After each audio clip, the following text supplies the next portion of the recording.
భారత్లోని ప్రతి చోటుకు ప్రాచీన చరిత్ర ఉందన్నారు ప్రధానమంత్రి Narendra Modi. UNESCO world heritage సెంటర్కు భారత్ తరపున 8.5 కోట్ల విరాళాన్ని ప్రధాని ప్రకటించారు. గ్లోబల్ సౌత్ దేశాలయాలోని ప్రాచీన వారసత్వ సంపద పరిరక్షణకు ఈ నిధులను ఉపయోగించుకోవాలని యునెస్కోను ఆయన కోరారు.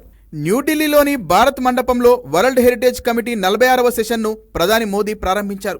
ఈ సందర్భంగా ఆయన మాట్లాడుతూ భారత్లోని ప్రతి చోటుకు ప్రాచీన చరిత్ర ఉందన్నారు. చరిత్రతో సైన్స్ మేళవింపును ఇండియా వారసత్వ సంపదలో స్పష్టంగా చూడొచ్చని పేర్కొన్నారు ప్రధాని మోదీ.